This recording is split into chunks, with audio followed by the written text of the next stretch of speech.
US ডলাৰৰ তুলনাত প্ৰত্যেক দিনাই হ্ৰাস পাই আছে ভাৰতীয় টকাৰ মূল্য।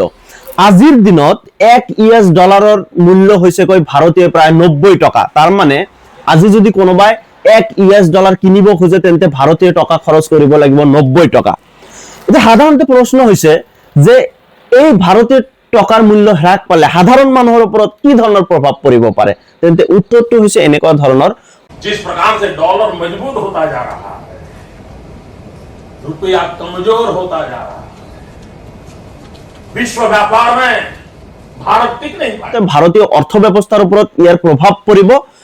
তাৰ লগে লগে সাধাৰণ মানুহৰ ওপৰত একেবাৰে প্ৰভাৱ পৰিব, প্ৰত্যেকটো সামগ্ৰীৰ দাম বৃদ্ধি হ'ব। মই এটা উদাহৰণ দি বুজাই দিছো। বৰ্তমান সময়ত ভাৰতবৰ্ষই ইৰাণৰ পৰা খাৰুৱা তেল আমদানি কৰে। যেতিয়া খাৰুৱা তেল আমদানি কৰে, ইৰাণক বিনিময়ত দিব লাগে ইউএস ডলাৰ, আৰু সেই ইউএস ডলাৰ কেইদিনমান আগতেই ভাৰতবৰ্ষই কিনিছিল 1 ইউএস ডলাৰ 85 টকাত, আৰু আজিৰ দিনত কিনিব লগা হৈছে 90 টকাত। তাৰ মানে প্ৰায় 6% বা 7% অধিক খৰচ কৰিব লগা হ'ব এই ইৰাণৰ পৰা খাৰুৱা তেল কিনাৰ সময়ত। ইয়াৰ লগে লগে পেট্ৰল আৰু ডিজেলৰ মূল্য ভাৰত চৰকাৰে বৃদ্ধি কৰিব লাগিব। লগে লগে কথাটো হল যে সাধাৰণ মানুহৰ ওপৰত ইয়াৰ প্ৰভাৱ পৰিব। কেৱল মাত্ৰ মই এটাহে উদাহৰণ দিছো। প্ৰায় প্ৰত্যেকটো বস্তুৰ ক্ষেত্ৰতে একে ধৰণৰ কথা। ৰাতিপুৱাৰ পৰা আৰম্ভ কৰি একেবাৰে ৰাতি হোৱালৈকে আমি যিবোৰ বস্তু ব্যৱহাৰ কৰো দৈনন্দিন জীৱনত, তাৰ প্ৰায়ভাগ বস্তুৰ ওপৰতে একেবাৰে প্ৰত্যক্ষ প্ৰভাৱ পৰিব। কিন্তু তাৰ পিছতো আমাৰ দেশৰ সাধাৰণ জনতাই এই অৰ্থনৈতিক অৱস্থা বা এই টকাৰ মূল্য, ইউএস ডলাৰৰ মূল্য কথাবিলাক খুব গুৰুত্ব সহকাৰে লোৱাও নাই আৰু ভালকে বুজাও নাই। যদি ভালকে বুজিলে হয়, মানুহে এতিয়াই হয়তো দেশত এটা হাহাকাৰময় বা তোলপাৰ এটা লগাই দিলে হয়, এই কথাটো কিন্তু নিশ্চিত।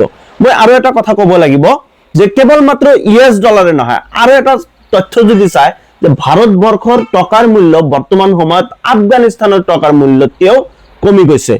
তাৰ মানে আফগানিস্তানৰ 1 টকাই এতিয়া ভাৰতবৰ্ষই কিনিব লাগিলে খৰচ কৰিব লাগিব ভাৰতবৰ্ষৰ 1 টকা প্ৰায় 40 পইচা মান।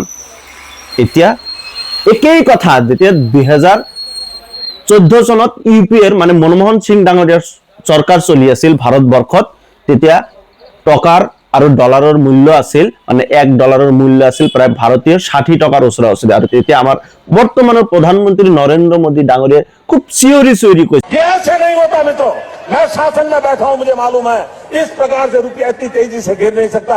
अरे नेपाल का रुपया नहीं गिरता है, बांग्लादेश की करेंसी नहीं गिरती है, पाकिस्तान की करेंसी नहीं गिरती, श्रीलंका की करेंसी नहीं गिरती।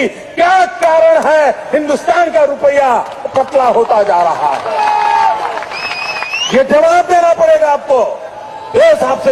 কিন্তু বৰ্তমান সময়ত যিবোৰ বিজেপি দলৰ অন্ধভক্ত আছে, এই কথাবিলাক কিন্তু আজি সিহঁতে বুজিবলৈ টান পাইছে। মই আশা কৰিম যে আমাৰ ভাৰতবৰ্ষৰ সাধাৰণ জনতা জাগ্ৰত হ'ব, ভাৰতীয় ইকনমি মানে অৰ্থ ব্যৱস্থাৰ বিষয়ে অধ্যয়ন কৰিব, জানিব, আৰু এই বিষয়ত জ্ঞাত হোৱাৰ পিছত একেই ধৰণৰ প্ৰশ্ন বৰ্তমানৰ চৰকাৰখনলৈ কৰিব। ধন্যবাদ।